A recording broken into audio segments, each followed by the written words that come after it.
ሰላም ጤና ይስጥልን። የአምደኞቹ ሚዲያ ተከታታዮች እንደምንሰነበታችሁ። ረዘም ያለ ጊዜ እንግዲህ ሀሳብ መረጃ ሳንለዋወጥ ቆይተናል። ያው ከኔ በኩል ከትምህርቱ ጋር ከጥናት ጋር በስራ መደራረብ ምክንያት ለእናንተ ማድረስ የምችላቸው እና የጀመርኳቸውን ነገሮች ማስቀጠል አልቻልኩም ነበረ። እንግዲህ ለሱ ራሴ ይቅርታ ጠይቃለሁ። ካሁን በኋላ ቢያንስ በሳምንት አንድ ቀን ለ30 ደቂቃ ያክል እንግዲህ ቅዳሜ ቀን እንዲሆን የፈለኩት 30 ደቂቃ ያክል ዳረጎት የተሰኘ አዲስ ወግ እንጀምራለን። ዛሬ ይሄ የመጀመሪያው መሰናዶ ይሆናል። ስለዚህ ዳረጎት እንግዲህ ምንድነው? ከመደበኛው ጉርሻ ከፍ ያለ፣ ከሙሉ ምግብ አነስ ያለ፣ ወላጆች በዘመዳዎች ቤተሰቦች ለልጆች የሚሰጡት በፍቅር በትህትና በአክብሮት በመውደድ የሚያጎርሱት ጉርሻ ማለት ነው። እሱ እንግዲህ አጥጋቢ ጉርሻ ነው።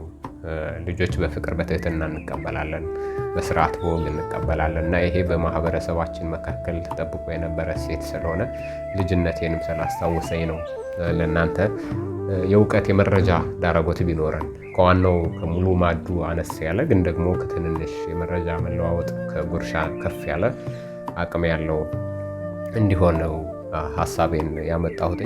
የአስካለን ጉዳይ በሁለት መንገድ ነው። መጀመሪያ ስላለንበት ዘመን እናውራ። አሁን ያለንበት ዓለም አቀፋዊ ሁኔታዎችን፣ የዚህ ዘመን መሰረታዊ የሚባሉና ዋና ዋና የሚባሉ ጉዳዮች ምንድን ናቸው? ከሰው ልጅ ህይወት ጋር በአንድም በሌላ መንገድ የጎላ ተጽዕኖ የሚያሳድሩ በአዎንታዊም አሉታዊም በሆነ መንገድ ያሉ አስተሳሰቦች እና ሁነቶች፣ ክንውኖች ምንድን ናቸው የሚለውን፣ ዘመናችን ምን ይመስላል የሚለውን እናንሳ።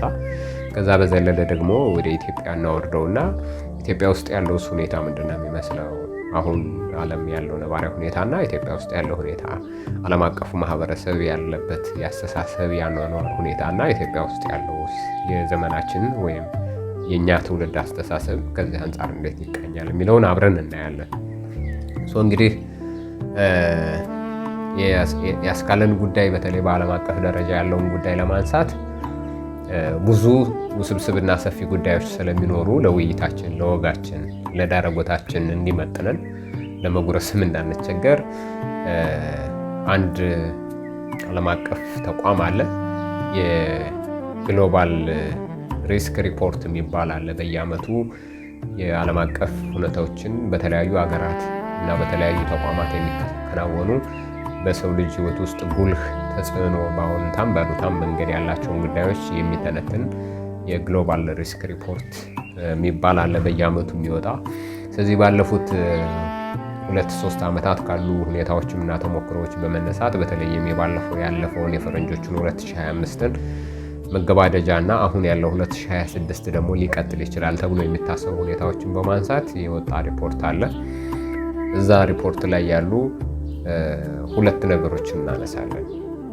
የዓለም አቀፍ ሁኔታን ለመረዳት እንዲያግዘን ነው። ዘመናችን ምን እንደሚመስል ለመረዳት እንዲያግዘን ነው።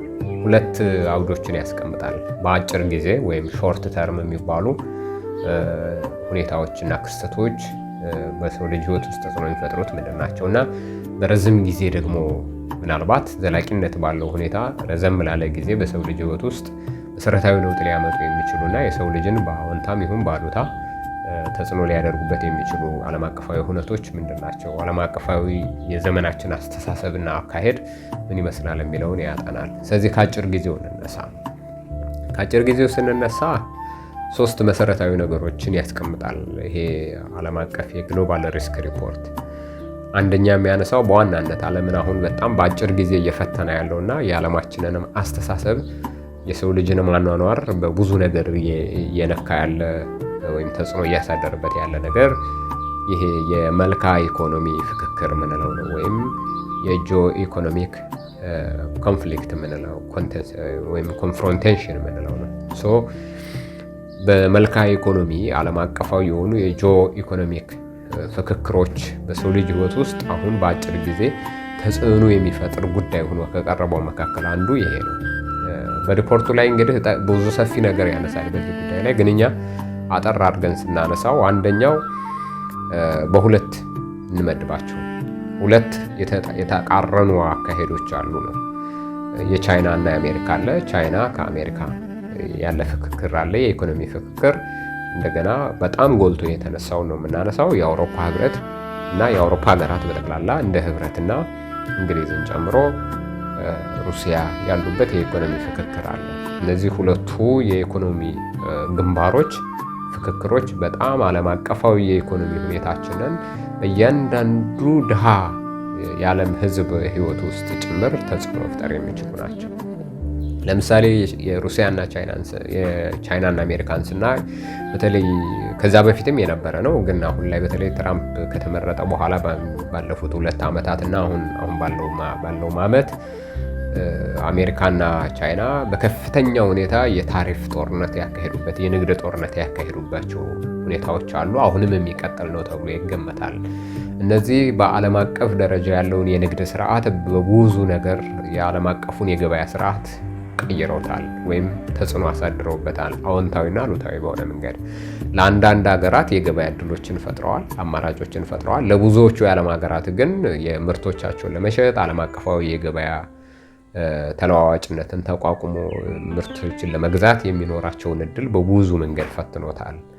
ስለዚህ የዓለም የገበያ ሁኔታ ውስጥ የምርቶች ዋጋ መጨመር አስከትሏል። አሜሪካ በተለይ በቻይና ምርቶች ላይ የጣለቻቸው ታሪፎች እና ቻይና ደግሞ መልሳ በአሜሪካ ምርቶች ላይ ወይም ወደ አሜሪካ ገበያ በሚላኩ የራሷ ምርቶች ላይ የምታሳድራቸው የዋጋ የታሪፍ ልዩነቶች ዓለም አቀፍ የንግድ ስርዓትን በብዙ ነገር ፈትነውታል። እሱ ሲፈተን ደግሞ አገራት የሚገዟቸው ወደ ሀገሮቻቸው የሚያስገቧቸው ዓለም አቀፍ ሸቀጦች እና በሰው ልጅ መሰረታዊ ፍጆታ ውስጥ ዕለት ዕለት ተጽዕኖ የሚፈጥሩ ምርቶች ላይ በጣም ከፍተኛ የሆነ የዋጋ ተጨማሪ እሴት ጭማሬ አሳይቷል ማለት ነው። እሱ ደግሞ በእያንዳንዳችን ህይወት ውስጥ ገዝተን የምንጠቀመውን ዓለም አቀፍ ምርት ዋጋ ስለሚያስወድደው ከኛ ከኢኮኖሚ አቅም አንጻር የሚነጻጸር አይደለም ማለት ነው። ስለዚህ ብዙ መካከለኛና ዝቅተኛ የኑሮ ደረጃ ውስጥ የሚገኝ የዓለም ህዝብ በሁለቱ ሀገራት የንግድ ታሪፍ ጦርነት ምክንያት እጅግ ከፍተኛ ጉዳት አስተናግዷል ማለት ነው። ለምሳሌ ሁለቱ ላይ ብቻ አይደለም የሚጣጣሉት።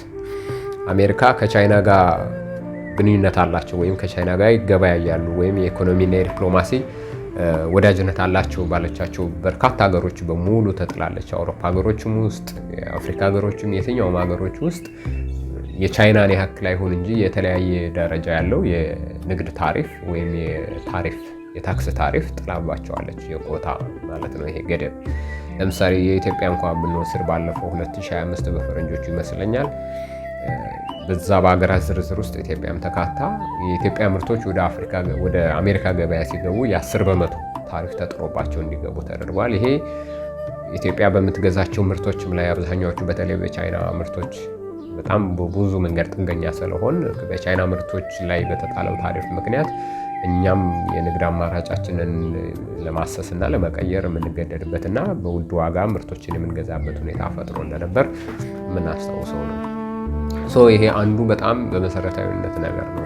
ሌላኛው በሩሲያና ዩክሬን መካከል ባሉ ጦርነቶች ምክንያት እና በዘለቀ ጦርነት ምክንያት በአውሮፓ ሀገሮችና በሩሲያ መካከል ያለው የንግድ ሌላ ውጊያ ግንባር ነው። ንግድ አንዱ፣ ኢኮኖሚ አንዱ የውጊያ ግንባር ነበር። በርካታ ማዕቀቦች በሩሲያ ላይ ተጥለዋል። የሩሲያ በተለይ የነዳጅ አቅርቦቷ ላይ፣ የነዳጅ ገበያዋ ላይ፣ የግብርና ምርቶቿና ከግብርና ጋር ተያያዥ ያለባቸው ሁኔታዎች ላይ እና የሚሊተሪና ሳይንስ ቴክኖሎጂ ውጤቶቿ ላይ ከፍተኛ የሆነ ማዕቀቦችን አውሮፓውያኑ ጥለው እንደነበር ምናስታውሰው ነው። ሩሲያ መልሳ በእነሱ ላይ ደግሞ የምትጥለው እና የምትፈጥረው ኢኮኖሚያዊ ጫና እንደተጠበቀው ነው። በዚህ ምክንያት የዓለም የገበያ ሁኔታ ውስጥ በጣም ትልቅ ቀውስ የሚፈጠርበት ሁኔታ ተፈጥሮ እንደነበር እናስታውሳለን።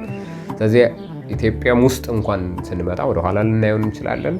የእያንዳንዷ የህይወታችንን መስተጋብር እና ከውጭ የምንገዛትን እያንዳንዷ እቃ ላይ የሚፈጠረው የኢኮኖሚ ጫና መልሶ እንደገና የሀገር ውስጥ የገበያ ፍጆታችንና የመግዛት አቅማችንን በጣም በብዙ ነገር የሚገዳደር ሁኔታ ፈጥሮ እንደነበር የምናስታውሰው ነው። ስለዚህ በግሎባል ሪስክ ሪፖርት መሰረት ይሄ ሊቀጥል የሚችል ነው።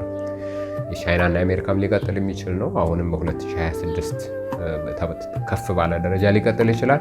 በተለይም ደግሞ በዓለም ደረጃ በሀገር ውስጥና በሀገራት መካከል በሚኖሩ እንዲህ አይነት እንደ ሩሲያና ዩክሬን አይነት ጦርነቶች፣ እንደ ኢራንና አሜሪካ አይነት ግጭቶች፣ እንዲሁም ቻይና ከአሜሪካ ጋር እና ከሌሎቹ ጋር በሚኖራት ወታደራዊ ባልሆኑ ፍጥጫዎች ምክንያት እና እንዲሁ ደግሞ በየአካባቢው በተለይ አምራች በሆኑ እና የዓለም ንግድ የሚንቀሳቀስባቸው መካከለኛው ምስራቅን የመሳሰሉ ሀገራት ጸጥታ፣ ሰላም፣ አንድነት፣ አፍሪካን የመሳሰሉ ደግሞ የጥሬ ዕቃ የሚያቀርቡ ሀገራት ላይ ደግሞ የሚኖሩ ግጭቶችና ጦርነቶች የሚፈጥሩት ዓለም አቀፍ የኢኮኖሚ ጫና ይህንን ሁኔታ ሊያስቀጥለው ይችላል ተብሎ ይገመታል። አንዱ ዓለም ላይ አሁን ያለው ሁኔታ ይሄ ነው። በጣም የዘመናችን አሳሳቢና የአጭር ጊዜ የሰዎችን ህይወት በጣም በሚፈትን መንገድ ያለው ሁኔታ ይሄ ነው። ሁለተኛው የተሳሳተና የተዛባ መረጃ ነው። በጣም በዓለም ደረጃ አሳሳቢ ብሎ ከቀረቡ ጉዳዮች አንዱ የሰው ልጅ ህይወትን በጣም በብዙ ነገር እየለወጡ ካሉ ነገሮች አንዱ የመረጃ ጉዳይ ነው። ኢንፎርሜሽን ወይም መረጃ በጣም የዓለማችን ትልቁ ሀብት ሆኗል አሁን። ስለዚህ መረጃ ያለው ብዙ ነገር ያውቃል፣ ብዙ ነገር ይወስናል፣ ብዙ ነገር ይቀየራል። መረጃ የሌለው ደግሞ በብዙ ነገር ይሸነፋል፣ በብዙ ነገር የሚያጣው ነገር ይኖራል። አሁን ዓለማችን ላይ ያለችበት ሁኔታ ደግሞ የመረጃ ስርዓት ዲሴንትራላይዝድ ሆኗል። እንደ ድሮው በሆኑ መገናኛ ብዙሃን በትልልቆቹ ዓለም አቀፍ እና ሀገር አቀፍ መገናኛ ብዙሃን ብቻ የምናየው እና የምንከታተለው አይደለም የዓለም እና የሀገር ውስጥ ሁኔታዎች። አሁን መረጃ በየትኛውም ሁኔታ በቀላሉና በፍጥነት የሚገኝ ሆኗል። ከሆኑ ተቋማት እጅ ወጥቷል። ለምሳሌ ድሮ መንግስት አንዱ ነው መረጃን በደንብ በእጁ ይዞ ለራሱ ፍላጎትና እሱን ሊጠቅም በሚችል መንገድ የመረጃን ይበትን ነበር። አንዱ የመንግስት ሞኖፖሊ ነበረው መረጃ። ሁለተኛው መገናኛ ብዙሃን ናቸው። መገናኛ ብዙሃን የራሳቸውን ኢኮኖሚያዊና ፖለቲካዊ ፍላጎት ያላቸውም ናቸው። እንደገና ደግሞ የህዝብን የመረጃ ተደራሽነት እነሱ የማርካት ስራም አላማም ያለባቸው እንደመሆኑ መጠን መገናኛ ብዙሃን መረጃን በእጃቸው ይዘው ከነሱ አውድና አሰራር ጋር ተሰናስኖ ያለቀለት እና ለግንዛቤ የሚሆን መረጃ በፕሮግራም በዜና በላይ በልዩ ልዩ መልክ ወደ ህዝቡ ይደርስ ነበረ። እንግዲህ ጋዜጦች፣ መጽሔት፣ ቴሌቪዥን፣ ሬዲዮ ምንላቸው ማለት ነው። አሁን ዘመኑ እንደዛ አይደለም። በጣም የቴክኖሎጂና የኢንተርኔት ዘመኑ በጣም ነገሩን ከማቅለሉ በተነሳና በጣም ፈጣን ለውጥ ከማምጣታችን የተነሳ መረጃ ከነዚህ ሁለት ኃይላት እጅ ወጥቶ በማንኛውም እጅ ገብቷል አሁን። ስለዚህ በፈጣን ሁኔታ ርካሽ በሆነ ሁኔታ በቀላሉ ሊገኝ የሚችልበት ሁኔታ ተፈጥሯል። ስለዚህ በሌላ አባባል እንደገና ኃላፊነት የመውሰዱም ጉዳይ በዛው ልክ አደጋ ውስጥ የገባ ነው። ስለዚህ መረጃ በቀላሉና በፈጣን በርካሽ ሁኔታ የሚገኝበት ሁኔታ መልካም የመሆኑን ያክል በዛው ልክ ደግሞ በተዛባና በተሳሳተ መንገድ የሚወጣበትና የሚለቀቅበት የሰዎችን አስተሳሰብና አመለካከት የበለጠ ሊያሳስትና በተሳሳተ መንገድና አመለካከት ሊገራ የሚችልበት በአስተሳሰብና አመለካከታችን ላይ ተጽዕኖ ሊፈጥር የሚችልበትን ሁኔታ ፈጥሯል ማለት ነው። ስለዚህ አሁን ዓለም ላይ የተዛባ መረጃና ሐሰተኛ መረጃ በጣም ትልቅ የሰው ልጅ አኗኗርን የሚፈትኑ ጉዳዮች ነው መጥተዋል። ሁለቱን መለያየት ያስፈልጋል። ባጭሩ የተዛባ መረጃ የምንለው እውነትነት ያለው የተወሰነ እውነትነት ያለው ነገር ግን መረጃው ከአውድ ውጭ የሚቀርብ ወይም በሌላ አውድ ወይም የሆኑ አካላትን ፍላጎት ወይም መሰረታዊ እውነቱን የበለጠ ተፈጥሯዊ በሆነ መንገድ ወይም በተከሰተበት ሁኔታ ብቻ ለሰው ልጆች ግንዛቤ ከመዋል ይልቅ ሌላ ዓላማ እንዲኖረው ተደርጎ ወይም ግማሽ ሐሰት ግማሽ እውነት እንዲሆን ተደርጎ ወይም ለሆኑ አካላት ፍላጎትና ጥቅም ማሳካት እንዲያስችል ተደርጎ ተዛብቶ መሰረታዊ እውነትነቱን በሌላ መንገድ አዛብተን የምናቀርበው ማለት ነው። ይሄ ዲስኢንፎርሜሽን የምንለው ነው። ሚስኢንፎርሜሽን ደግሞ ሐሰተኛ መረጃ የምንለው ነው። ሐሰተኛ መረጃ የምንለው ደግሞ ነገሩ ጭራሹኑ የሌለ ሊሆን ይችላል። ያልተፈጠረ ያልሆነ ነገር እንደሆነ እንደተፈጠረ እንደተከናወነ አድርጎ ማቅረብ ሊሆን ይችላል። ስለዚህ መረጃ በየትኛውም እጅ በመገኘቱ ምክንያት ተፈብርኮ ተፈጥሮ ያልሆነው እንደሆነ ተደርጎ ያልተፈጠረው እንደተፈጠረ ተደርጎ የተከሰተው እንዳልተከሰተ ወይም ያልተከሰተው እንደተከሰተ ተደርጎ ሊቀርብ የሚችልበት ሁኔታ ነው። አሁን መረጃ አንድ የጦርነት ግንባር ሆኗል ማለት ነው። አሁን የቴክኖሎጂው መቀለል፣ የማህበራዊ ሚዲያው መምጣት፣ የኢንተርኔቱ በሁሉም አክሰሲቢሊቲ ይሄ ምንድነው ተደራሽነት እየሰፋ መምጣት ተቋማትና መንግስታት ከመደበኛ የጦር ውጊያ በተጨማሪ የመረጃ ተደራሽነትን እና የመረጃ ፍሰትን በመቆጣጠር ለራስ ፍላጎትና ጥቅም በማዋል የሰዎች አስተሳሰብን ለማግኘት የሚደረግ ውጊያ ሆኗል ማለት ነው። ስለዚህ ዌፐናይዜሽን ኦፍ ኢንፎርሜሽን ወይም መረጃን ለጦርነት ዓላማ ወይም ደግሞ መረጃ ላይ የሚደረግ ውጊያ መረጃን የጦር አዝማሚያ እንዲኖረው በማድረግ የሰዎችን አስተሳሰብና አእምሮ ለማግኘት የሚደረግ ውጊያ በራሱ አንዱ የዓለማችን ትልቁ ፈተና ሆኗል። በዛ ላይ እንደገና ደግሞ ፕሮፓጋንዳ ወይም የሰዎችን አመለካከትና አስተሳሰብ ከራስ ፍላጎትና ጥቅም ጋር በተሳሳተ መንገድ ይዞ ለመቀጠል የሚደረግ ፕሮፓጋንዳ አንዱ መሰረታዊ ሁኔታ ሆኗል። ከዚህ ጋር ስናይ በተለይ ሚስኢንፎርሜሽንና ዲስኢንፎርሜሽንን በጣም ካሰፉት ነገሮች አንዱ የማህበራዊ ሚዲያዎች ተደራሽ መሆን ነው። በሁሉም ሰዎች እጅ መግባት፣ ፌስቡክ፣ ትዊተር ሊሆን ይችላል፣ ዩቲዩብ ምናምንም ሁሉም የምንላቸው አይነት የሶሻል ሚዲያዎች። አሁን እነዚህ የሶሻል ሚዲያዎች አንዱ አድቫንቴጃቸው የሚዲያን ሞኖፖሊ፣ የመረጃ ሞኖፖሊ፣ የመንግስት መረጃ ሞኖፖሊ አውጥተው በተራው ዜጋ በእያንዳንዱ ግለሰብ እጅ የመረጃ ተደራሽነትን ማፍጠራቸው ነው። ልክ አሁን እኛ እንዲህ እንደምናወራበት እኔ ለእናንተ ሀሳብ መረጃ እንደማደርስበት እናንተም ደግሞ ያንን ተጋርታችሁ የራሳችሁን ሀሳብና መረጃ እንደምታደርሱበት አቅሎታል። ስለዚህ ሁላችንም መረጃን በቀላሉና በርካሽ በፍጥነት እንድናገኝ አድርጓል። ይሄ በጣም የሚበረታታና ጥሩ የሚባል ነገሩ ነው። በሌላ መልኩ ደግሞ እንደገና ተቋማትና የኢኮኖሚ አቅም ያላቸው እና የፖለቲካ የተለያየ ርዕዮተ ዓለም ፍላጎት ያላቸው ኃይላት ደግሞ የማህበረሰብን አስተሳሰብና አመለካከት ለመያዝ ይጠቀሙበታል። የአልጎሪዝም ጉዳይ ልናመጣ እንችላለን። እዚህ ብዙ ስራዎች አሉት። አስተሳሰቦችን ወደሆነ ጽንፍ የመውሰድና ሰዎችን በዛ አንድ በተፈለገ አስተሳሰብና ፍላጎት ብቻ የመረጃ ግብዓት እንዲኖራቸው በማድረግ አንድ የሆነ ልዩ አመለካከቱ እንዲያዳብሩና ለሌሎች ከነሱ በተቃራኒ ላሉ አመለካከቶች ደግሞ አሉታዊ የሆነ አመለካከት እንዲኖራቸው የማድረግ ማህበረሰቦችን የመበታተንና በጎራ የመለየት በሚመስሏቸው አመለካከቶችና አስተሳሰቦች ብቻ የመታጠር ፍላጎት እንዲያዳብርና እንዲያድግ የማድረግ ጣጣ አለው። እሱ አንድ ነው። እዚህ ላይ ደግሞ አንዱ በጣም መሰረታዊ የተጨመረው ነገር የአርቲፊሻል ኢንተለጀንስ ጉዳይ ነው። አርቲፊሻል ኢንተለጀንስ አንዱ በጣም አሳሳቢ የሆነው የሰው ልጅን የሚፈታተን ጉዳይ ሆኖ መጥቷል። ብዙ የሰው ልጅን ህይወት አቅሏል። ይሄ በተለይ የሰው ሰራሽ አስተውሎች ጊዜ ቆጣቢ፣ ሀብት ቆጣቢ ሆኗል። ሰው ስራዎችን በቅልጥፍናና በፍጥነት በኤፊሽንሲ የሚሰራ ሆኗል። ብዙ ውስብስብ ጉዳዮችን እያቀለለ መጥቷል። ይሄ በጣም አዎንታዊ የሚባለው ነገር ነው።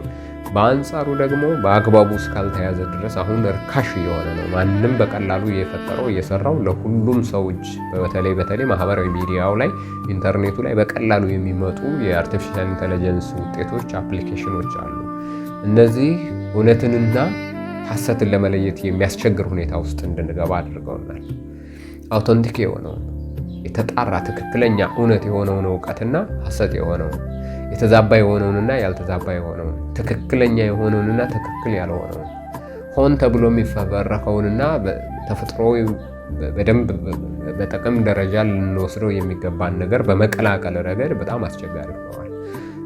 ሰዎች ያላሏቸውን ነገሮች እንዳሏቸው፣ ያልሰሯቸውን ነገሮች እንደሰሯቸው ተደርገው በአርቲፊሻል ኢንተለጀንስ ተቀነባብረው የማህበረሰብን አስተሳሰብና አመለካከት በብዙ ነገር ሊያዛቡ የሚችሉ ሁኔታዎች፣ እድሎች ፈጥረዋል። አርቲፊሻል ኢንተለጀንስ የፈጠሩትም የመጀመሪያ አውሮፓዎቹም እና ሌሎች የምዕራቡ ዓለም ሀገራት ውስጥ አሁን በተለይ እነ ቻይና እና ሌሎቹ በጣም ኃይለኛ አንድ የጦር ግንባር አድርገውታል። እሱን በጣም እያላቁ መሄድና በዛ ልክ የሚፈጠር ፍክክር፣ ይሄ ደግሞ ቴክኖሎጂው ላይ ብዙ እውቀቱ ለሌለን እና ያንንም በማልማት ረገድ የማንፈካከር የእነርሱ ልማትና ውጤት እነሱ የሰሩትና የፈበረኩት ነገር ግን ለእኛ አገልግሎት እንዲሰጠን የምንቀበል ወይም ኮንሱም የምናደርግ አብዛኛው የሶስተኛው ዓለማት የምንባለው ይሄ ሰርድ ወርልድ የሚባለው ሀገራት ውስጥ ያለን ዜጎች በብዙ መንገድ ተጠቂዎች የምንሆንበትን እድል እያሰፋው መጥቷል። ከኛ አልፎ ደግሞ እነሱም ጭምር አሁን በጣም እያሰቡና ስጋት ላይ እየወደቁበት ያለበት ሁኔታ ነው ያለው። ስለዚህ አንዱ ዓለማችንን በአጭር ጊዜ በጣም እየፈተኗት ካሉ ነገሮች አንዱ አርቲፊሻል ኢንተለጀንስ ነው። ሌላኛው በጣም ሶስተኛው እና መሰረታዊ ነገር ሶሳይቲያል ፖላራይዜሽን የምንለው ነው።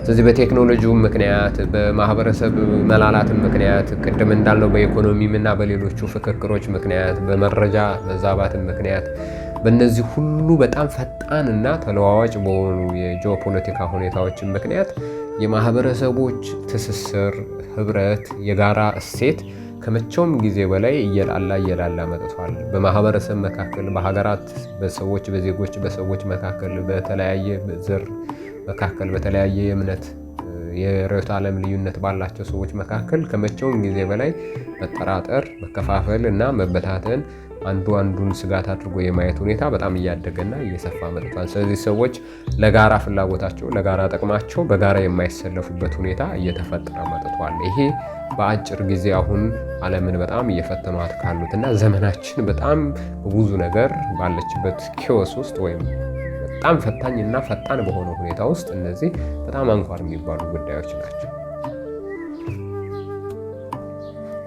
ሌላኛው በረዝም ጊዜ ከተባሉት ውስጥ ረዝም ጊዜ ተብለው ከወሰዱት እንግዲህ በተለይ የመዋቅርና የህልውና ጉዳይን የሚፈጥሩ ናቸው። ይሄ ስትራክቸራል እና ኤግዚስተንሻል ቼንጅ የሚያመጡ ናቸው። አንዱ በዚህ ስር ከሚታወቁት እንግዲህ ዓለም ከተለየችባቸው ሁኔታዎች የክላይሜት ቼንጅ ወይም የአየር ንብረት ለውጥ የምንለው ነው። የአየር ንብረት ለውጥ እና የአካባቢ መበከል ዓለምን በጣም በብዙ ነገር እየለወጣት ከሄደና የሰው ልጅ አኗኗርን በብዙ መንገድ ከሚፈትኑት መንገዶች አንዱ ነው። ለምሳሌ ለመኖሪያ ምቹ የነበሩ ቦታዎች ከሆኑ ጊዜ በኋላ የማይኖርባቸው እየሆኑ መጥተዋል። ለእርሻ ምቹ የነበሩ ቦታዎች ታርሰው ሰብል የማይሰጡ እየሆኑ መጥተዋል። እንስሳት ለማርባት ምቹ የነበሩ ቦታዎች እንስሳት የማይረባባቸው ቦታዎች እየሆኑ መጥተዋል። ለኑሮ ምቹ የነበሩ ከተሞች በአየር ብክለት ምክንያት ለኑሮ አስቸጋሪ እየሆኑ መጥተዋል። የሰው ልጅ ቋሚ የሆነ በአየር ንብረት ለውጥ የሚፈጠሩ ረዝም ጊዜ የህይወት ዘመን በሽታዎችን ተጠቂ እንዲሆን እያደረጉት መጥተዋል። የኢንዱስትሪ ፍክክር ከመቼውም ጊዜ በላይ እየጨመረ መጥቷል። እሱ ደግሞ የሚፈጥረው ብክለት ኢንዱስትሪው በሌላቸው በግብርና ላይ የተመሰረተ በከብት እርባታ ላይ የተመሰረተ በተለይ እንደ ኢትዮጵያና አፍሪካ ባሉ ሀገራት ላይ የድርቅ፣ የጎርፍ፣ የረሃብ፣ ሌሎች መሰረታዊ የሆኑ ከተፈጥሮ መዛባት ጋር የሚመጡ በሽታዎች እና ችግሮች የበለጠ አስቸጋሪ እንዲሆኑ አድርጓል። አንዱ የረዝም ጊዜ ተጽዕኖ ከሚፈጥሩ ጉዳዮች ዓለም አሁን ባለንበት ዘመን ይሄ አንዱ ነው። ሌላኛው የቴክኖሎጂካል አድቫንስመንት ምንለው ነው። ቴክኖሎጂ ከመቼውም ጊዜ በላይ የሰው ልጅ አኗኗር እየለወጠው መጥቷል። ረዝም ጊዜ የሆነ አገራት በጣም ከፍተኛ የሆነ ሀብት እያፈሰሱ ነው። ተቋማት፣ ድርጅቶች ዓለም አቀፍ ተጽዕኖ የሚፈጥርባቸው ባለሀብቶች ከፍተኛ የቴክኖሎጂ ፍክክር ውስጥ ገብተዋል። በተለይ በኢኮኖሚ ከፍ ያሉት ሀገራትና ድርጅቶችና ተቋማት ከምድርም አልፈው ዓለም ላይ እና ጨረቃ ላይ ማርስ ላይ በሚኖር የቴክኖሎጂ ህዋ የረቀቀ የቴክኖሎጂ ስራ ውጤቶች ላይ በጣም ፍክክር የሚያደርጉበት ሁኔታ ውስጥ ተፈጥሯል። ይሄ ደግሞ በተፈጥሯዊ በሆነ አኗኗር ውስጥ ያለው የሰው ልጅን በብዙ ነገር ይፈትነዋል። አኗኗሩን ከናካቴው ወደ አንድ ሌላ አዲስና እንግዳ አቅጣጫ እንዲለወጥ ሊያደርገው ይችላል ተብሎ ይታሰባል። አሁን ይህ አንዱ በርካታ እድሎችም ፈተናዎችም አሉት። ለምሳሌ ቅድም ያነሳነው የአርቲፊሻል ኢንተለጀንስ አሁን በቋሚነት ወደ ረዝም ጊዜ አደጋና እድል ይዞ የሚመጣ ነው። ብዙ ህይወትን ያቀላል፣ ስራን ያፋጥናል፣ ገንዘብን ይቆጥባል። ግን ደግሞ በዛው ልክ የሰው ልጅ ያልተገመተ አቅጣጫ ውስጥ ሊከተው ይችላል።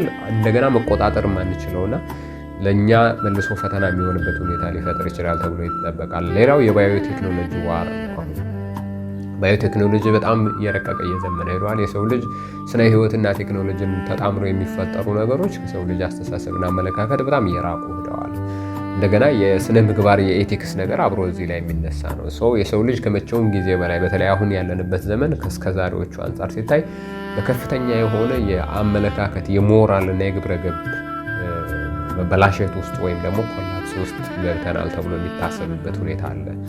ሌላው እነዚህ ቴክኖሎጂዎች እያደጉ መምጣታቸው ሰርቪሊያንስ ወይም ይሄ ስለላና ደህንነት የዜጎችን የሰዎችን ነፃነት፣ ሰብአዊ መብትና ምንድነው ፕራይቬሲ የምንለውንም ጭምር አደጋ ላይ የሚጥል ስለዚህ የምናደርጋቸው እያንዳንዱ ኢንተርኔት ላይ እያንዳንዱ ማህበራዊ ሚዲያ ላይ እያንዳንዱ ቴክኖሎጂ ውጤት ላይ የሚኖረን እንቅስቃሴና የምናደርገው የሚኖረን ጥቅም እንቅስቃሴ ሁሉ በተቋማትና በዛ ጀርባ ባሉ መንግስታትና ኃይላት የሚሰበሰብ መረጃ፣ ስለዚህ የተሸጠ ማንነት ላይ ያለን ማለት ነው። እነሱ ደግሞ እንደገና መልሰው እኛን በመጠቀም ገንዘብ ስለመፍጠር በሚችሉበትና ኃይላቸውን የበለጠ ማጎልበት በሚችሉበት ሁኔታ ላይ የምንጠናለን። ለምሳሌ ዩቲዩብ ስንጠቀም ወይም ፌስቡክ ስንጠቀም አልጎሪዝም አለ። አልጎሪዝም አሁን አንዱ ጥሩ ነገሩ ለምሳሌ የምንፈልገውን ነገር ለምሳሌ ዩቲዩብ ላይ ናቹራል ዶክመንተሪ ማየት ብትፈልጉ እና ማየት የፈለጋችሁት ናቹራል ዶክመንተሪ አንድ ጊዜ ሰርች አድርጋችሁ የሆነ ዶክመንተሪ የምታዩ ከሆነ የእናንተ ኢንተረስት እሱ ከሆነ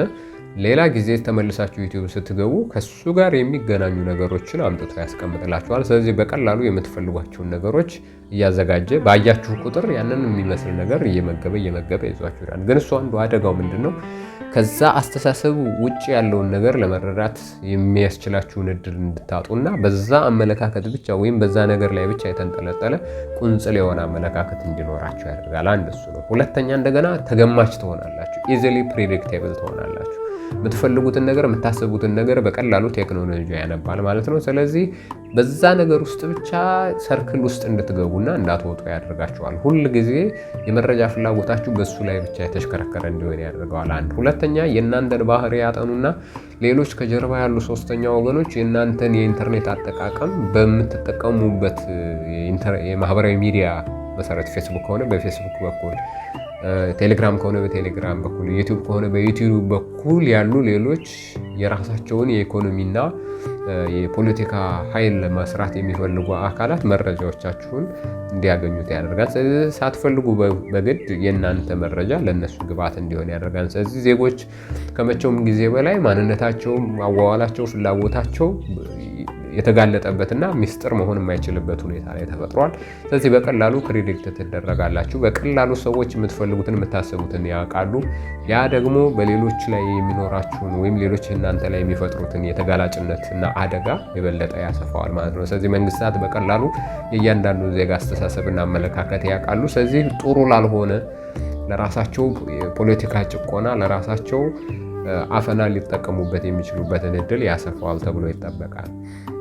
አንዱ ይሄ ነው። ሌላኛው እንደገና የስራ መለዋወጦች ናቸው። በተለይ አሁን አርቲፊሻል ኢንተለጀንስ ወይም የሰው ሰራሽ አስተውሎት እኛ ሀገር ላይ ብዙ ላይሆን ይችላል። በተለይ ያደጉትና ትልቅ የሚባሉት ሀገሮች ላይ ብዙ የስራ ዘርፎችን እየተካ መጥተዋል። ስለዚህ የሰው ልጆች ኢኮኖሚ ያላቸውና ፖለቲካ ስልጣን ያላቸው፣ ቴክኖሎጂ ያላቸው ጥቂት የማህበረሰብ ክፍሎች ብቻ እዚህ ዓለም ውስጥ ተመችቷቸው የሚኖሩበት ሁኔታ፣ ሌላው የበለጠ የኢኮኖሚና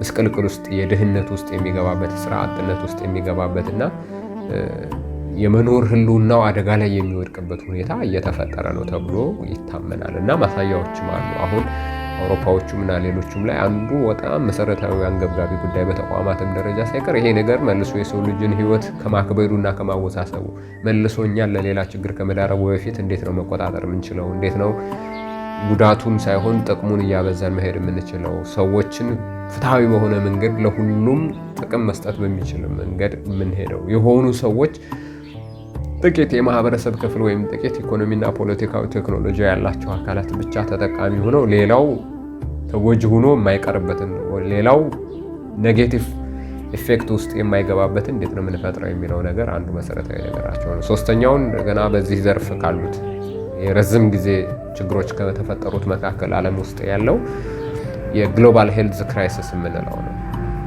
በተለይ ዓለም አቀፍ የሆነው በትብብር የመጣው አሁን የዓለም ጤና ድርጅት መውሰድ እንችላለንና ሌሎች መንግስታዊ የሆኑና ያልሆኑ ተቋማት በሀገራትና በዓለም አቀፍም ደረጃ ሳይቀር የጤና ክራይሲስ በጣም ተገማች የማይሆንበት ሁኔታ እየተፈጠረ መጥቷል። አዳዲስ እና የማይታወቁ በሽታዎች የፖለቲካና የኢኮኖሚ ፍክክር መሳሪያ እየሆኑ መጥተዋል። ሀገራት፣ ተቋማት አንዱ በሌላው ላይ የበላይነት ለመውሰድና አንዱን ለማጥቃት በሚያደርጉት ፍክክር በሽታዎች አርቲፊሻል በሆነ መንገድ ከላቦራቶሪ ሳይቀር እየተሰሩ እየተለቀቁ እንደገና መልሶ ኃይልን ለማሳየት እያገለገሉ መጥተዋል። ይሄ ለዓለም አቀፍ አጠቃላይ የጤና ስርዓት ደህንነት በጣም አደጋ ይዞ መጥቷል። አንዱ እሱ ነው። ሁለተኛ እንደገና አገራት በፖለቲካና በኢኮኖሚ ፍክክራቸው ምክንያት በሚፈጥሩት ልዩነት ምክንያት የጋራ እሴት የሆነውን ዓለም አቀፍ የጤና ትብብር ስርዓትን የበለጠ እየሸረሸረውና እያወደመው እያበላሸው መጥቷል። ለምሳሌ ሰሞኑን እንኳን ከበርካታ የተባበሩት መንግስታት ድርጅት ተቋማት አሜሪካ ወጥታለች።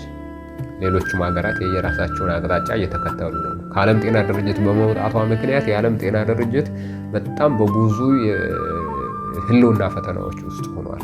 ያ ደግሞ ማለት ድርጅቱን ብቻ አይደለም የሚሆነው፣ ድርጅቱ የሚሰራቸውን ዓለም አቀፍ የሀገራትን የጤና ሁኔታዎች በሙሉ ያበላሻል አብሮ። በተለይ እንደኛ በሶስተኛ ዓለም ደረጃ ያለ ሀገር ደግሞ እንደዚህ አይነት አስቸጋሪ የጤና ሁኔታዎች ውስጥ ሊገኝ ይችላል። አንዱ መሰረታዊ ነገር ይሄ ነው። እነዚህ ነገሮች በጣም አሳሳቢ ናቸው በሁለት መንገድ እንግዲህ በአጭር ጊዜና በረጅም ጊዜ ስናየው። ለምንድን ነው አሳሳቢ የሚሆኑት የሚለውን እናንሳ። ለዚህ ክፍል እንግዲህ መረዳት እንድንችል አሁን ላለን ዘመን እነዚህ ነገሮች ጥቅማቸው እንግዲህ ብዙ ነገር ነው፣ ግን ለምንድን ነው የበለጠ አሳሳቢ የሆኑት ቻለንጅ የሚሆኑት ለምንድን ነው የሚለው እናንሳ። 3 ነገሮችን ማንሳት እንችላለን። አንደኛው ተያያዥና ተመጋጋቢ በመሆናቸው ምክንያት ምንድን ነው ይሄ ኢንተርኮኔክትድነስ አላቸው፣ ተያያዥ እና ተመጋጋቢ ናቸው።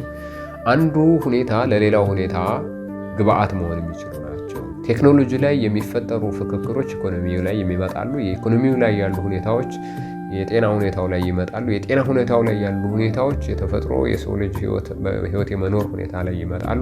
እነዚህ ደግሞ ተሰብስበው እንደገና መልሰው ፖለቲካዊ ኢኮኖሚውን፣ ጸጥታው ኢኮኖሚውን እያሉ እየተመጋገቡ የሚሄዱ ናቸው። ስለዚህ በጣም ኢንተርኮኔክትድ በመሆናቸው ምክንያት አንዱ ቦታ ላይ የሚፈጠር ችግር አንድ ቦታ ላይ ብቻ እዛው ቦታ ላይ ብቻ አያቆምም። ዓለም ከመቼውም ጊዜ በላይ አሁን ቅድም እንዳልነው አለ በማህበረሰብ መካከል መለያየቶች፣ መፈረቃቀሶች፣ መጠራጠሮች እየተፈጠሩ ነው ብለናል። ግን ደግሞ በሲስተም ደረጃ በስርዓት ደረጃ ስናየው ኢንተርኮኔክትድ ሆነናል። በቴክኖሎጂ ምክንያት ከቦታ ቦታ ባለን የአስተሳሰብ የእውቀት ምክንያት ዓለምን የምንረዳበትና በፖሊሲ በፖለቲካ ዓለም አቀፋዊ ግንኙነትና በዲፕሎማሲም በሌላም ምክንያት ዓለም በጣም የተገናኘችና የተቀራረበች ናት። ጂኦግራፊካሊ አይደለም በመኖር ደረጃ ያለ መልክዓ ምድር ልዩነት መልክዓ ምድርን የተሻገረ ቅርርብ ተፈጥሯል። ይሄ ግሎባላይዜሽን ያመጣው ሁኔታ ማለት ነው። ስለዚህ አገራት ደንበራቸውን ዘግተው ፖለቲካቸውን ዘግተው ዲፕሎማሲያቸውን ዘግተው ብቻ ሰርቫይቭ የማይሆኑበት ወይም ደግሞ ብቻቸውን የማይቀጥሉበት ሁኔታ ተፈጥሯል። ይሄ በመሆኑ ምክንያት አንዷ የዓለም ጫፍ ላይ የምትፈጠር የጸጥታ ችግር ወይም የቴክኖሎጂ ለውጥ ወይም ደግሞ የኢኮኖሚ ለውጥ ወይም የፖለቲካ ለውጥ በመላው ዓለም ሊባል በሚችል ደረጃ ሁኔታውና አውዱ ልዩነት ይፈጥር ይሆናል እንጂ ተጽዕኖ ይፈጥራል። ምናልባት በፖለቲካ የተሻለ መረጋጋት ላይ ያሉ ሀገራት፣ በኢኮኖሚ የተሻለ መረጋጋት ላይ ያሉ ሀገራት፣ የቴክኖሎጂ አቅማቸው የተሻለ ከኛ ከፍ ያሉ ሀገራት ኢትዮጵያ ውስጥ የሚፈጠር የጸጥታ ችግር የሚያደርስባቸውን ተጽዕኖ ሊቀንሱ ይችላሉ። ወይም መካከለኛው ምስራቅ ውስጥ የሚፈጠር የጸጥታ ችግር የሚያደርስባቸውን ተጽዕኖ ሊቆጣጠሩት፣ ማኔጅ ሊያረጉት ወይም ሊይዙት ይችላሉ። እንደኛ ያለ ድሃ ሀገር ግን በኢኮኖሚ ጥገኛ የሆነ በፖለቲካ ለመረጋጋት ውስጥ ያለ የጸጥታ ችግር ያለበት የቴክኖሎጂ ጥገኛ የሆነ ሀገር ግን ከዓለም ጋር ባለች አንዷ አጠቃቅን የሆነች ቦታ ላይ የተፈጠረች እስራኤልና ጋዛ የተፈጠረች ወይም ሩሲያና ዩክሬን ላይ የተፈጠረች ነገር የአጠቃላይ የማህበረሰባዊና ህዝባዊ ህልውናችንን የእያንዳንዱ ድሃ ኢትዮጵያዊውን አኗኗር ሳይቀር በብዙ ነገር ትረብሸዋለች። ኢንተርኮኔክትድ በመሆናችን ምክንያት እና ተመጋጋቢ የሆነ ተጽዕኖ ይፈጥራሉ ነው። አንዱ እሱ ነው። ሌላኛው እንደገና መከፋፈል፣ መጠራጠር በመፈጠሩ ምክንያት ነው። የበለጠ እንድንጠራጠር ነው። ችግሮችን ለመፍታት ህብረት እንዳይኖረን፣ የጋራ እሴት እንዳይኖረን፣ አንድ ጋር ለሚፈጠረው ችግር እኔ የሚመለከተኛን እንዳንል፣ አንዱ ጋር ላለው ነገር አንዱ አጋዥና የሚያብር የሚረዳ የሚተባበር እንዳይሆን የማድረግ እድሉ በፖለቲካ በሌላም ያለው ኮንስፓይሬሲ ያለው ፍክክር አንዱ አንዱን ጥሎ አንዱ አንዱን የበላይ ሆኖ አንዱ አንዱን አሸንፎ ለመውጣት በሚደረገው ሂደት ምክንያት የጋራ እሴት ኑሮን የኮሌክቲቭ ቫሊዩ ኑሮን የምንቆምበትን እድል ከመቼውም ጊዜ በላይ በጣም አደጋ ላይ እየጣለው በመምጣቱ ምክንያት ይሄ አንዱ አሳሳቢ እንዲያደርግ ያደርጋቸዋል። አንድ እሱ ነው። ሶስተኛውና መሰረታዊ ነገር እንደገና አይገመቴ መሆናቸው አንፕሬዲክቴብል ነው። አሁን በጣም ዓለም በፈጣን ለውጥ ላይ ነው ያለችው። አንዱን ነገር ወይም አንድ የተከሰተውን ነገር አጣጥመን ሳንረዳው ተገንዝበን የሆነ ጭብጥ ሳንይዝለት ሌላ እሱን የሚቀይር ነገር ይመጣል። ሌላ እሱን የሚያስረሳ ነገር ይመጣል። ስለዚህ አንዱን እያነሳን እየጣልን ሌላውን እያነሳን እየጣልን አንዱ ሳይገባን አንዱ ጋር አንዱ ሳንረዳው አንዱ ጋር አንዱን ሳናጣጥም አንዱ ጋር ነው እየገባን ያለ ነው። ስለዚህ እነዚህ በጣም በጥድፊያና ባይገመቴ ሁኔታ ውስጥ ነው እየተንቀሳቀስን ያለ እና ዓለም በዚህ ሁኔታ ውስጥ ነው እየሄደች ያለችው። ምንድን ነው መሰላችሁ? በጣም ህዝብ የሚበዛበት ቦታ ላይ ሁሉም የየራሱ ጥድፊያ ኑሮትኝ የሚኖረውን እንቅስቃሴ ወሰዱት። አንዱ ምን እንደሚያስብ እና አንዱ ወዴት እንደሚሄድ ማናውቀው ማንገምተው አይነት ሁኔታ ማለት ነው። አሁን ዓለም ያለችበት ሁኔታ ይሄ ነው። ስለዚህ አይገመቴ መሆኑ እና በቀላሉ አንፕሬዲክቴብል መሆኑ ቀጣይ እንዲህ ሊያመጣ ይችላል ብለን ገምተን የተሻለ ስራ ለመስራት የምንችልበትን እድል የማናቅበት ሁኔታ ውስጥ መግባቱ አንዱ በጣም ነገሮቹ አሳሳቢ መሆናቸውን ማመላከቻው ነው። በእነዚህ ሁኔታ ውስጥ የእኛን ሀገር ሁኔታ ስናየው ደግሞ ምን ያክል እኛ በቃ ለዛ ዝግጁ ነን?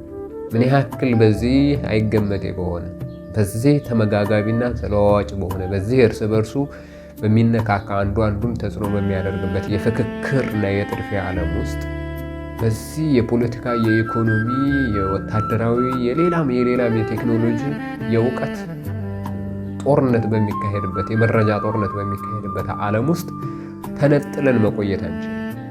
ተነጥለን መቆየት ከቻልን ምን ያክል ዝግጁዎች ነን? የእኛ አስተሳሰብ ለዚህ ይበቃል ወይ? በዚህ የዓለም እንቅስቃሴ ውስጥ ቦታ ይኖረናል የሚለውን ማየት በደንብ ያስፈልጋል ማለት ነው።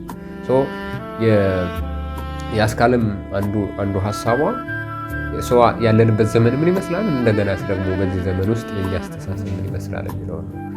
ሌሎቹን በደንብ ከዛ አንጻር ነው የምናያቸው። ወደ ኢትዮጵያ ነው